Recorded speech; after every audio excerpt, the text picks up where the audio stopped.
Chris Alexander joining us here on the program. And Chris, how are you, sir? Good morning. Welcome. Good morning, Jeff. How are you today?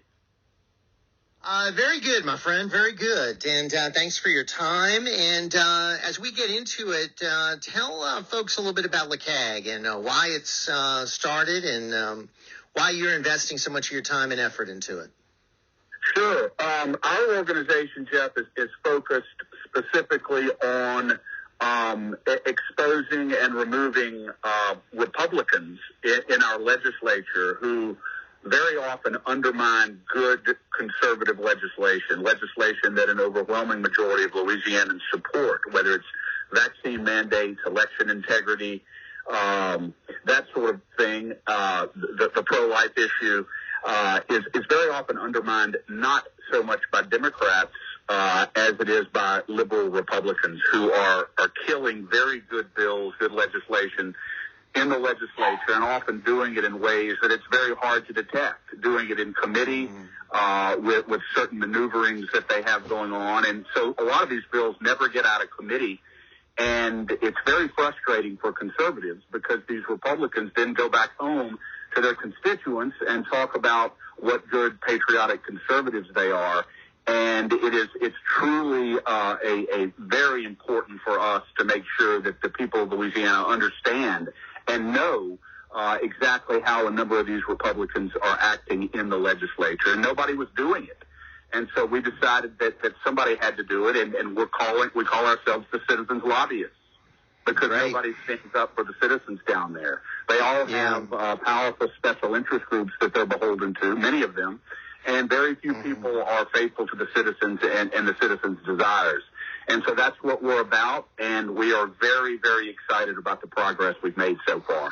You know, it's interesting over the years, and I've been following this for a long time. It seems like a lot of the work of the legislature doesn't get much scrutiny, and they're able to sort of get away with things that the people would be opposed to if they knew about it. And I think a lot of people thought, well, we've got this liberal Democrat governor, but we've got these conservative Republicans are going to hold him in place and be a check on his power. And we've got almost 2/3 in both houses of the state legislature. And it didn't work out that way. And I think a lot of people were, not surprised, but I think maybe your average voter might have been surprised thinking that, these folks were real Republicans. But many of them are just Democrats in disguise, right? That's right, Jeff. And if you go back to the very beginning of it, the current Speaker of our House, Clay Sexsnyder, he wouldn't have become the Speaker. He's a Republican RINO. He's done a lot to undermine the conservative agenda, and he had to cobble together a Democrat coalition in the House along with about 20 or 23 RINO Republicans in order to be elected Speaker. So he's been compromised from the very beginning. And, he can't really advocate forcefully for our agenda because he's compromised to a left-wing caucus in the legislature. But he wouldn't have been able to be elected Speaker if he hadn't had the support of the very RINO Republicans that we're talking about. And it's about 23 of them. It's amazing that, they were able to get him elected with the Democrats and RINOs, and the majority of the state then not represented. The conservatives in the electorate are really left out in the cold. That's exactly right, Jeff. And one of the many things that these RINOs do not want their constituents to know is that they enabled a very liberal Republican who really is beholden to our Democrat governor to be elected Speaker. Many of their constituents do not know that. And they come home and express frustration deceptively about what's going on in the legislature, but they're the very ones who put the leader in the position to undermine our agenda. And it's just very, very important that we get the word out there. And I believe, Jeff, that if these constituents knew exactly what was going on down there, what these people were doing, I don't think they could be reelected. So that's our number one goal, right there in the state legislature in these committees. Well, we've got, 2/3 Republican majority roughly in both houses. How many of these legislators do you think, Chris Alexander of LACAG, how many need to be targeted? I would say Right now, about most all of them, all of the ones who voted for Clay Schechtschneider need to be targeted, and we have a list of those up on our website. There's one in particular who's out in Livingston. His name is Representative Buddy Mincy. He's one that we're focusing on. He's in bed with the teachers' unions and the school boards and not acting in the best interest of the parents in the legislature. In fact, we caught him in a lie very recently, claiming that he had supported a very important piece of legislation. So we pulled up his video and exactly what he did to kill the legislation. And so we haven't heard from him since then. So it's just a perfect example of how they act to undermine the citizens and then go in. So I would say most all of them. Now, there is one exception, Ray Garofalo, who did vote for Schechtschneider, but he did so, I think, in order to put himself in a position to actually try to do good, and he has directly challenged the speaker since then. So I think he gets a marginal pass on it. The rest of them, to be honest with you, do not. They have fallen hook, line, and sinker in line with Speaker Clay Schechtschneider. Mm-hmm. Chris Alexander with us of LACAG. Yeah, go ahead. I was going to talk about one issue today, but we can do it if you want after the break. I was going to mention Representative Kathy Edmonston and an issue involving her campaign.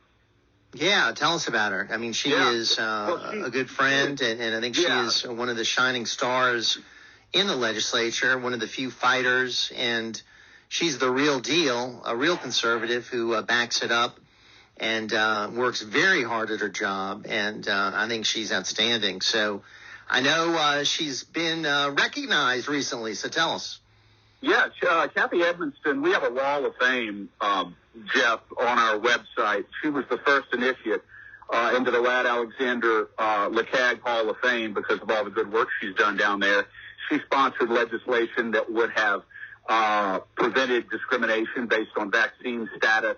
She's really led the fight in the legislature against the tyranny of our government with regard to this COVID vaccine and these COVID protocols.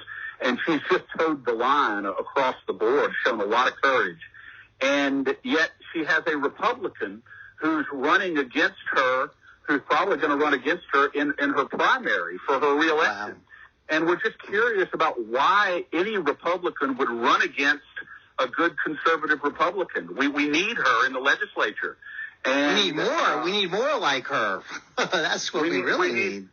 We need more like her. And so I question why somebody would run against her. She's a great representative, has done a wonderful job for us, and hopefully she'll stay there. And she's not the only race. You know, the congressional race, Clay Higgins' seat. You know, he drew a Republican opponent who's attacking him over there in Lafayette.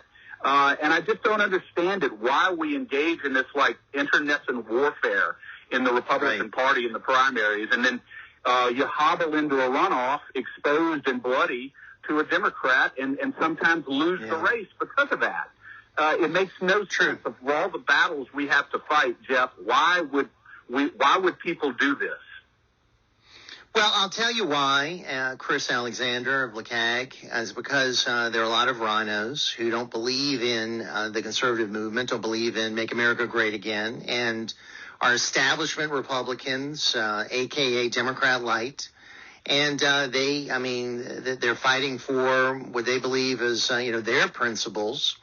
And they're not on board. I mean, we've got a division within the Republican Party nationwide. Look at what's been going on at the presidential level. Look at what's going on in these Senate races. We've had a lot of great MAGA candidates win their primaries, but a lot of them face serious opposition. So looks like, I guess, we're dealing with it here in Louisiana as well. And it's a shame because people like Kathy Edmonston are really outstanding. And she's going to have to fend off this person. And then that's going to be a challenge with whatever the Democrats throw at her. That's right. Well, the guy that she's running against, fancies himself as a very conservative Republican, and maybe he is, but we're going off of her demonstrated track record versus what he's saying that he is. And very often. Well, how could any Republican have a problem with her record? I mean, she's had a staunchly conservative Republican record. I mean, how could he claim he's a conservative? I think that's just sort of a joke.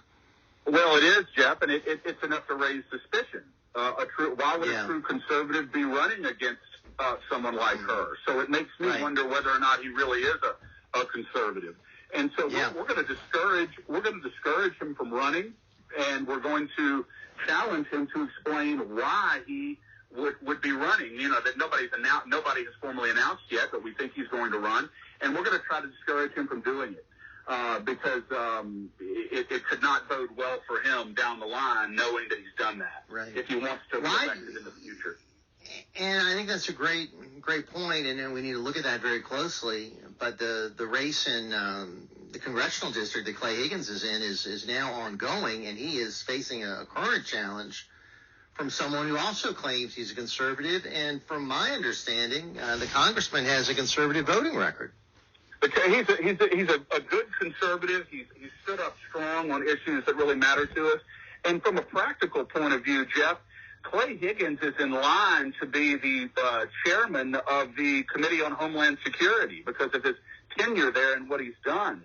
So he's in a position to really, really help us. If he's reelected, he'll have a lot of power there.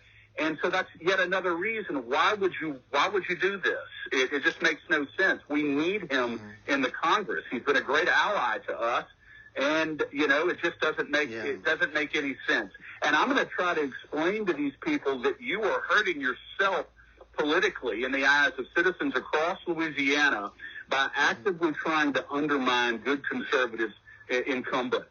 And hopefully that will convince them to think otherwise. And if it doesn't, we're going to fight hard for them to lose. Yeah, because we don't have enough good conservative Republicans, and those that we do have need to be supported and not challenged in a primary. All right, hang on. Chris Alexander with us, Jeff Crouere here. We'll come back with more. Our talk line 504-556-9696. Email address jeff@wgso.com. Chris is one of the leaders of LACAG. That's LACAG.org. And it's a Louisiana citizen advocacy group. We'll come back with more right after this. Hey, welcome back. And very happy to have with us one of the leaders of LACAG, and they are doing great work. Check out LACAG.org, LACAG.org. And Chris Alexander is with us here on our Ringside Politics Hotline. And Chris, I wanted to give folks some of the key issues that LACAG is focusing on. Election integrity, medical freedom, border security, protecting the unborn, freedom of speech, indoctrination and education, increasing crime rates, government transparency, Second Amendment gun rights, transportation DOTD, and protecting our economy, protecting and growing our economy. And I think all of those issues are extremely critical. And in each one of those areas, the people of Louisiana are impacted pretty significantly. They absolutely are, Jeff, and it's important to understand, for your listeners to understand, that the substantial majority of Louisianans agree with LACAG, agree with you, and agree with the conservative patriot leaders in our state. They don't agree with the globalist RINOs who too often represent us. And we have to remember that we have the majority, and people are becoming increasingly motivated on these issues, because they're very concerned about the direction of the state and the direction of the country. And we just have to stick together, stay hopeful and motivated, and keep people informed, and we're going to be successful.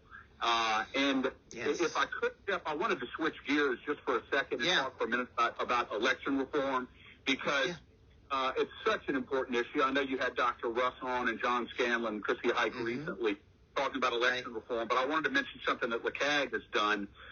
We're suspicious, quite frankly, that Sherry Hadsky, who is the Secretary of State's Commissioner of Elections, has been jockeying with clerks of courts and machine-based vendors and perhaps members of the Election Commission to maintain a machine-based voting system in Louisiana. And so pursuant to that, LACAG made a public records request requesting all communications to and from Secretary Hadsky on that issue. We want to know exactly what communications have been had election officials around the state regarding a machine-based voting system. We made that public records request 22 days ago, and we have still not received documents responsive. What we've requested clearly are public records. Right.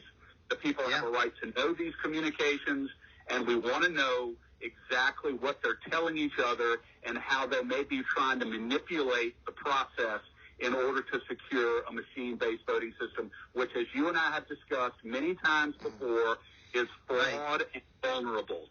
And so I would like for your callers who are listening to contact the Sherry Hadsky at the Louisiana Secretary of State's office.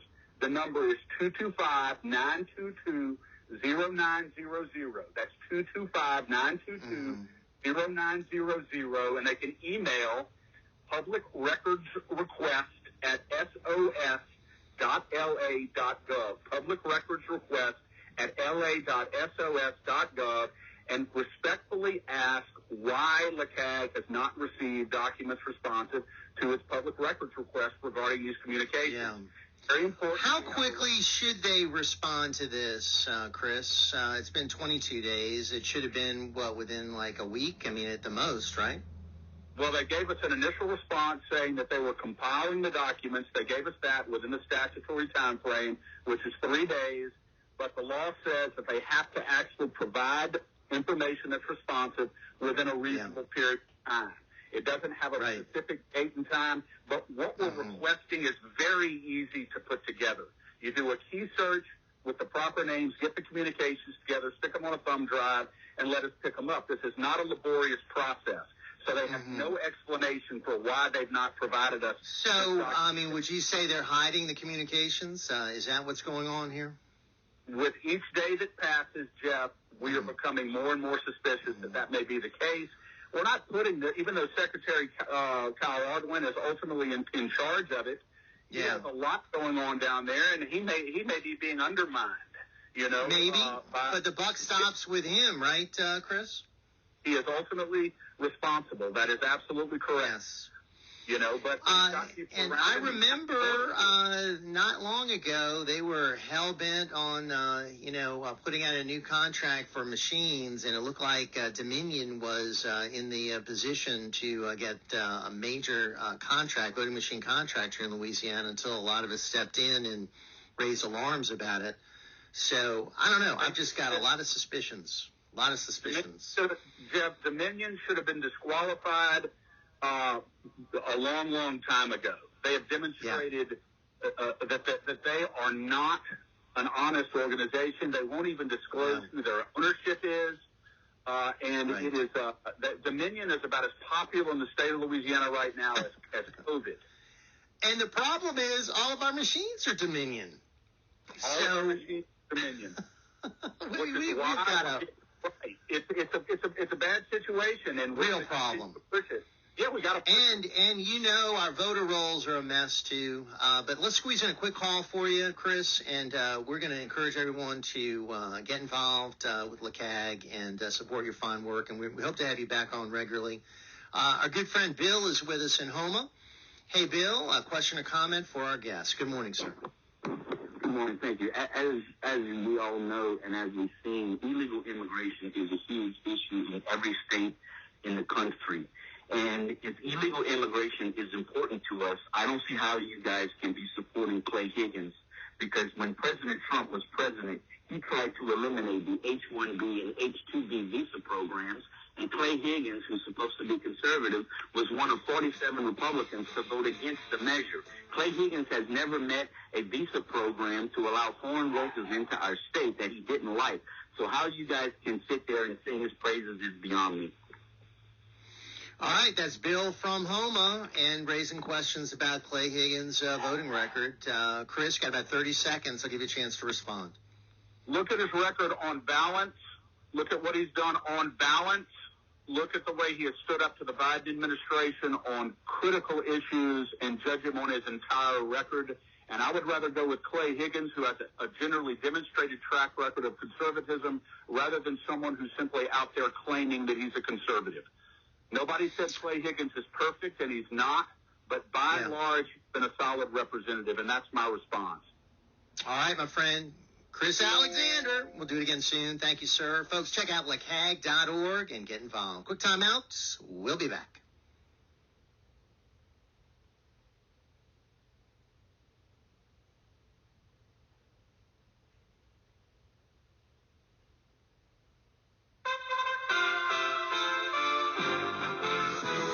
USA Radio News with Lance Pry.